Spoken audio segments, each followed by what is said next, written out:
Os Estados Unidos deram um passo decisivo no combate aos regimes autoritários na América Latina. A Marinha norte-americana atravessou um cruzador de mísseis pelo Canal do Panamá rumo ao Mar do Caribe, posicionando-o nas proximidades da Venezuela. O USS Lake Erie, equipado com avançados sistemas de defesa, integra uma força-tarefa maior enviada por Washington para intensificar a pressão sobre o ditador venezuelano Nicolás Maduro.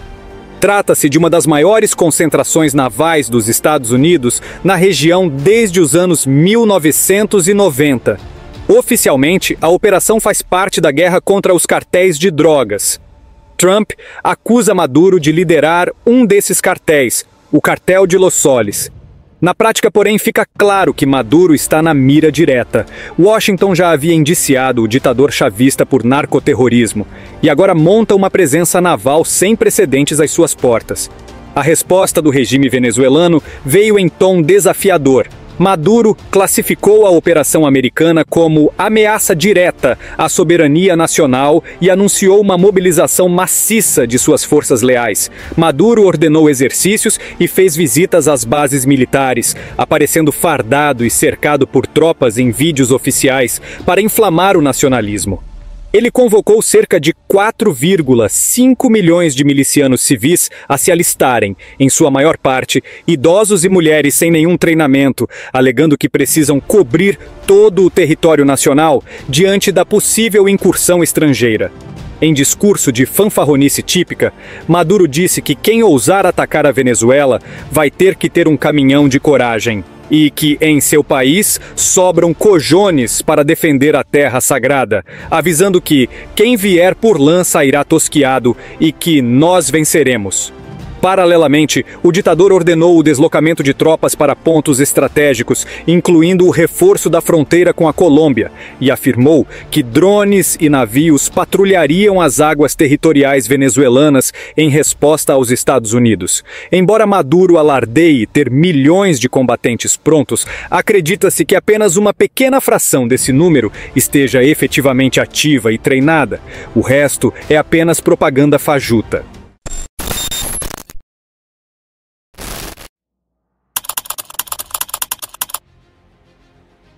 Enquanto os navios americanos se posicionam próximo à costa venezuelana, o alto escalão chavista eleva o tom contra Washington. A vice-presidente Delcy Rodrigues publicou um vídeo nas redes sociais advertindo os falcões dos Estados Unidos a se acalmarem, pois qualquer agressão militar contra a Venezuela resultará em um grande dano ao próprio país agressor. Segundo Rodrigues, o povo venezuelano está pronto e preparado para resistir, sinalizando que uma intervenção americana encontrará feroz resistência nas bases chavistas. Essas declarações acompanham uma ofensiva diplomática. Maduro enviou uma carta ao secretário-geral da ONU denunciando a mobilização naval americana como ameaça sem precedentes à paz regional e acusando os Estados Unidos de violar tratados internacionais, incluindo a Carta da ONU e o Tratado de Tlatelolco, que estabelece a América Latina como zona livre de armas nucleares. Do lado americano, as intenções estão ficando explícitas. 7 embarcações de guerra dos Estados Unidos, incluindo destroyers e um submarino de ataque nuclear, foram deslocadas para o Caribe, junto a 4.500 militares, o que a Casa Branca justifica como parte de operações contra o narcotráfico. Em paralelo, organizações criminosas internacionais ligadas ao regime chavista foram designadas como terroristas globais. Essa classificação sugere que Washington está pavimentando a base legal para agir militarmente no combate ao terrorismo e às drogas. A mensagem é clara. Todos os elementos de poder incluem, obviamente, o poder militar. Não por acaso, Trump está deixando pronto o terreno para uma possível intervenção militar direta na Venezuela, caso Maduro não recue. O próprio governo colombiano, apesar de ideologicamente aliado a Maduro, manifestou preocupação com a situação na fronteira e reforçou a segurança do seu lado num raro alinhamento tácito com os esforços para conter o caos venezuelano. Sentindo o aperto, Maduro tenta ganhar apoio interno explorando o inimigo externo. O ditador aproveita a presença da frota dos Estados Unidos para reforçar sua narrativa de que a crise venezuelana é culpa de uma conspiração imperialista. Em meio ao colapso econômico e à perda de apoio popular, Maduro voltou suas baterias de propaganda contra Trump, esperando que o nacionalismo una os venezuelanos em torno do regime chavista.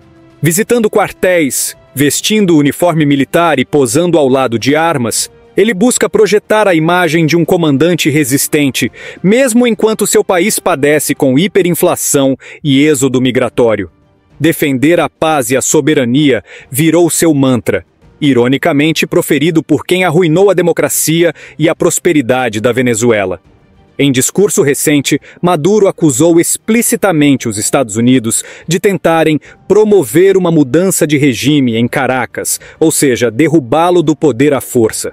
Para aliados como Rússia, China e Cuba, ele pede solidariedade. Ao mesmo tempo, enviou seu chanceler em missões diplomáticas emergenciais, inclusive a Moscou, buscando apoio contra a agressão americana.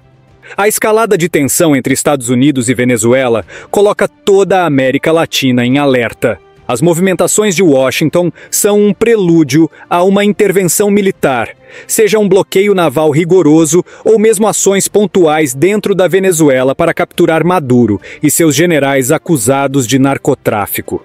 Já se fala em Operação Dávila, numa referência ao nome do promotor venezuelano assassinado pelo cartel de Los Soles como codinome para eventuais incursões.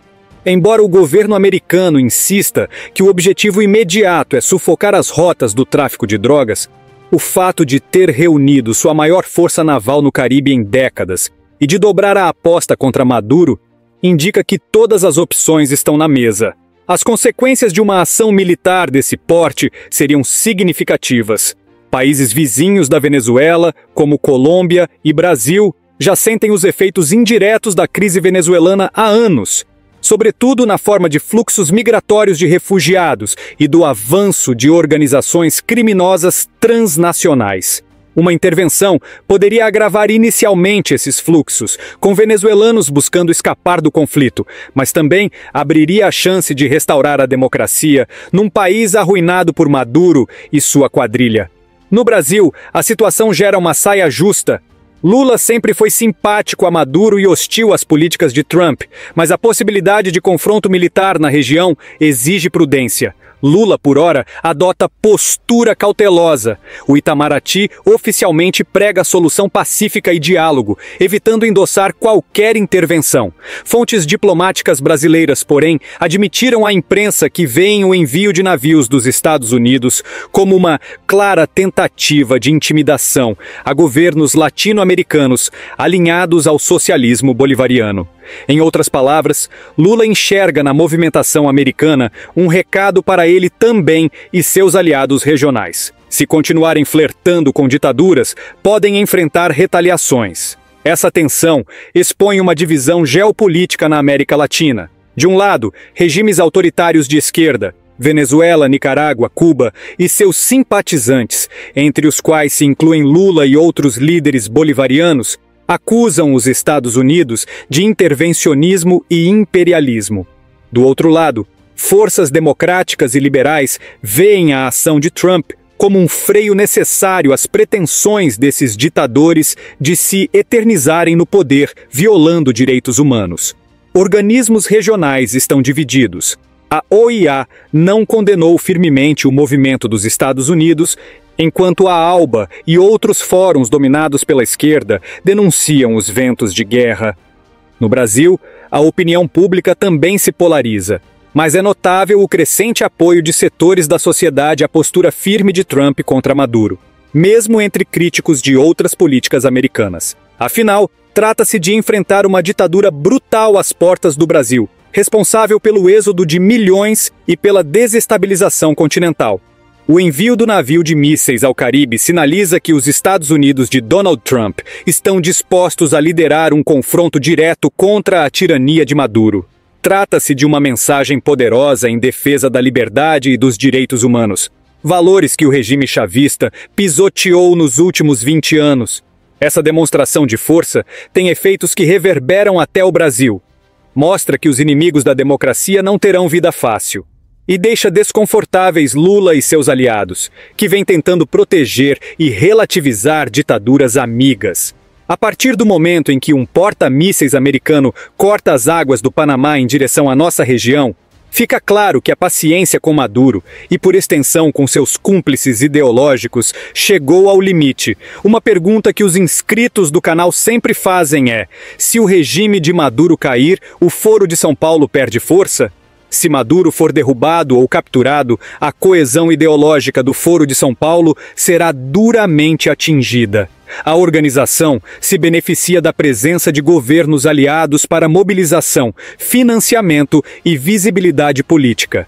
Sem a Venezuela, a esquerda perderia um polo simbólico e estratégico, o que facilitaria a fragmentação do bloco e dificultaria articulações regionais. Além disso, vários países têm se movido em direção à onda conservadora, reflexo de insatisfações com governos populistas e crises econômicas. Embora tenha havido revés com a nova onda rosa, a tendência recente aponta para uma retomada de valores liberais e conservadores em eleições regionais. E sim, se o regime de Maduro cair, o Foro de São Paulo perderá um dos principais pilares de sustentação e poderá entrar em declínio significativo. Essa perda abre espaço para avanços da direita democrática. A América Latina pode, portanto, viver nos próximos anos uma fase de reconstrução democrática, realinhada pelos princípios da liberdade, responsabilidade e democracia representativa, longe do autoritarismo populista revolucionário. Não é coincidência que Lula e Maduro se vejam do mesmo lado dessa queda de braço. Os dois comungam da visão de poder centralizado e pouca tolerância à oposição. Nos últimos meses, Lula tem dado sinais preocupantes de aproximação ideológica ao chavismo. Um exemplo simbólico foi sua recente reunião ministerial em Brasília. Lula mandou todos os ministros usarem um boné azul com o slogan "O Brasil é dos brasileiros", numa encenação que imitou Maduro, famoso por vestir seu gabinete com símbolos partidários. Durante essa reunião, Lula partiu para o ataque verbal contra desafetos, xingou o deputado Eduardo Bolsonaro, atacou Donald Trump e os Estados Unidos, num tom raivoso e cheio de teorias conspiratórias que parecia o mesmo discurso do Maduro. Ele exigiu fidelidade absoluta dos seus ministros, inclusive os indicados por partidos do Centrão, e chegou a constranger publicamente o União Brasil, cujo presidente não gosta dele, insinuando traição na base aliada. O resultado? No dia seguinte, o União Brasil rebelou-se e avisou seu ministro do Turismo que deixasse o cargo ou o partido o expulsaria. Ou seja, nem seus aliados toleram o estilo autoritário e personalista que Lula exibiu, uma postura típica de caudilho latino, ecoando seu comparsa venezuelano. Lula, tal como Maduro, coloca em risco princípios básicos da democracia. Um presidente verdadeiramente democrático respeita os limites institucionais e a Constituição. Lula, porém, ignora quando a Constituição é atropelada a seu favor. Com efeito, o governo petista assiste calado, quando não aplaude, abusos contra liberdades civis e perseguições judiciais contra adversários, perpetrados em nome de um suposto combate a extremistas. Essa conivência com violações legais lembra o que Maduro faz na Venezuela, onde as instituições foram capturadas pelo executivo. A conversa fiada de Lula também se assemelha à do ditador caribenho, ao demonizar opositores como criminosos ou golpistas, para justificar medidas de exceção.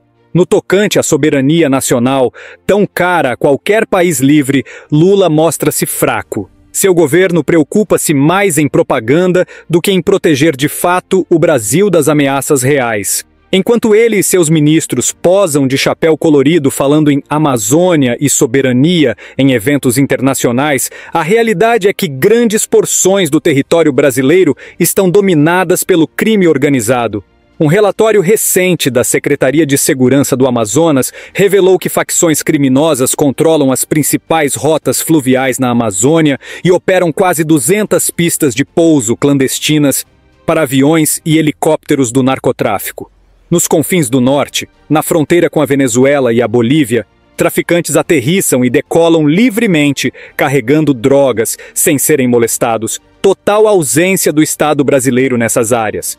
Prova disso foi a descoberta, dias atrás, de um helicóptero que caiu num lago amazonense, carregado com 3 quilos de skunk super maconha. A aeronave afundou e só foi encontrada graças à denúncia anônima.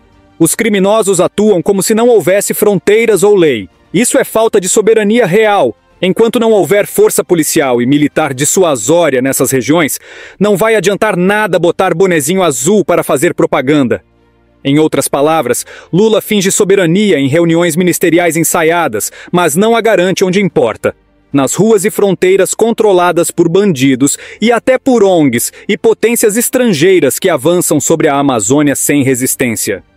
O caso das ONGs internacionais e até do rei da Noruega passeando pela Amazônia em 2013, informado ao exército às pressas, é emblemático da falta de autoridade do Brasil sobre seu próprio território. Outra marca do populismo autoritário é a hipocrisia e o uso cínico de pautas globais. Vemos isso na política ambiental do governo Lula. Ele gosta de posar como campeão verde. Conseguiu até a sede da COP30, Conferência do Clima da ONU, para Belém do Pará, onde certamente fará discursos inflamados sobre salvar a floresta.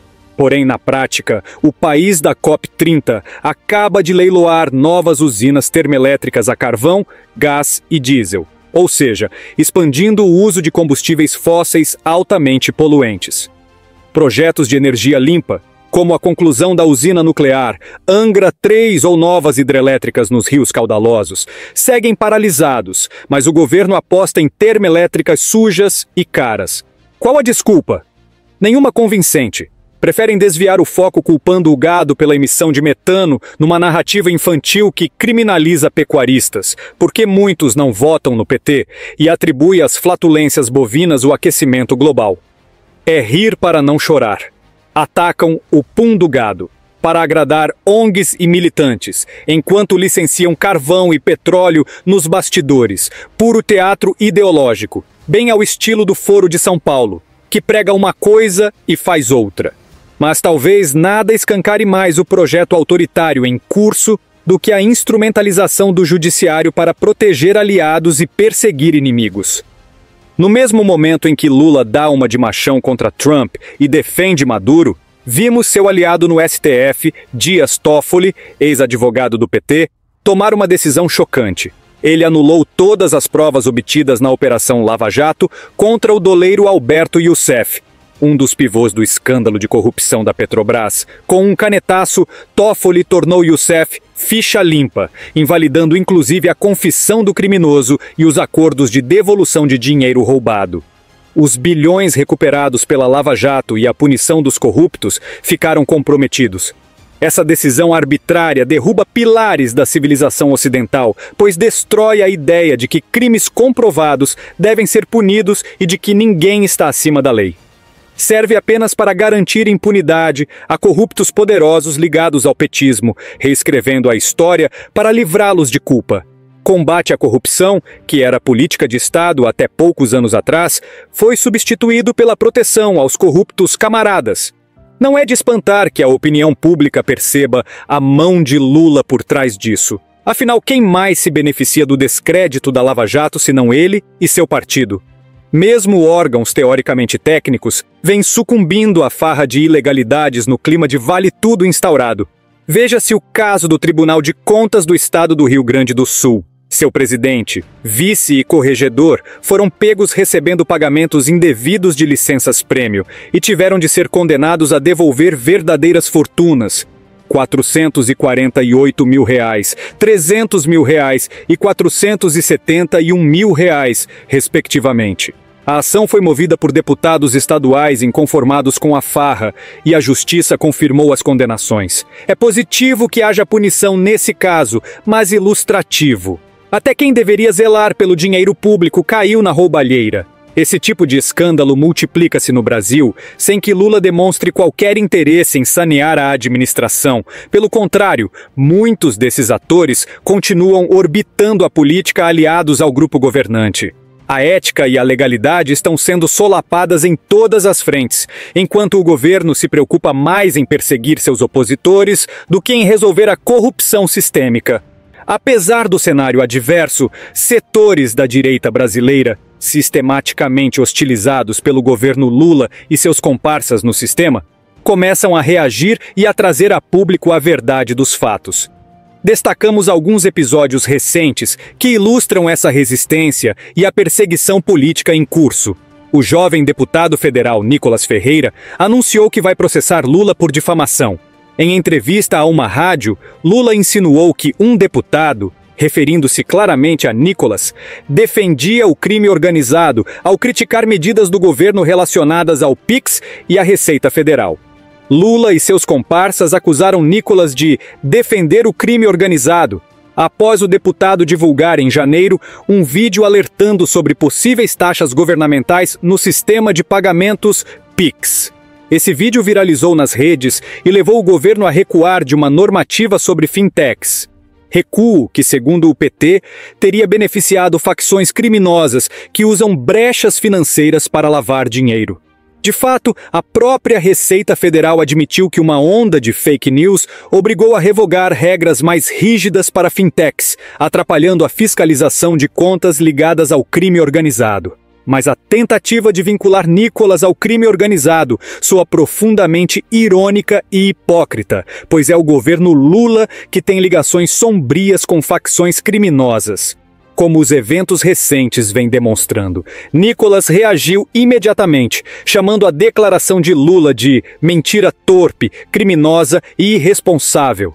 Ele juntou provas das falas do presidente e afirmou que acionará judicialmente todos que espalharam essa acusação falsa contra ele. É um raríssimo caso de um político de direita enfrentando de volta a máquina de difamação petista e indicando que não aceitará ser caluniado como criminoso sem reagir.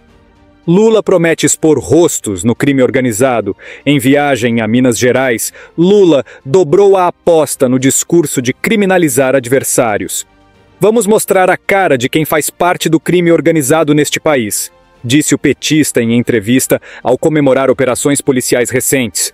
Operações estas que descobriu que, entre as instituições financeiras sob escrutínio, está o Banco Genial Investimentos, conhecido por patrocinar pesquisas eleitorais do Instituto Quest, aquelas frequentemente divulgadas pela TV Globo que, curiosamente, sempre tentavam inflar a popularidade de Lula.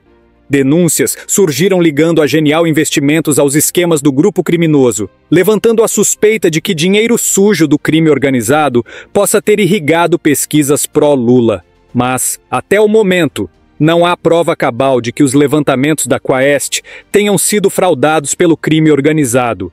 E a Genial Investimentos nega envolvimento ilícito. Contudo, o estrago à confiança pública está feito. O fato de uma instituição financeira associada ao PT aparecer na mira da Polícia Federal por lavagem de dinheiro pesa contra Lula. Fica cada vez o ex-presidente que tome cuidado, insinuando que Jair Bolsonaro poderia ser ligado ao crime organizado e seria desmascarado. Essa fala escandalosa, além de irresponsável, mostra a disposição de Lula em usar a máquina do Estado para perseguir e difamar seus opositores, tentando associá-los ao crime. É exatamente a tática que regimes autoritários usam para eliminar adversários, acusá-los do que há de pior, no caso, banditismo, para justificar a caça às bruxas.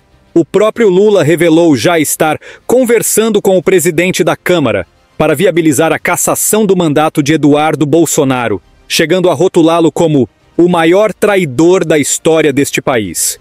O crime de Eduardo, ter saído do Brasil após ver seu pai e aliados serem vítimas de incontáveis abusos e denunciado no exterior a perseguição política contra a direita, além de articular nos Estados Unidos medidas de pressão em defesa da democracia brasileira, a fim de que o Brasil não tome o mesmo destino da Venezuela. Felipe Neto se curva diante de Trump. Um fato curioso expôs a hipocrisia da esquerda lacradora.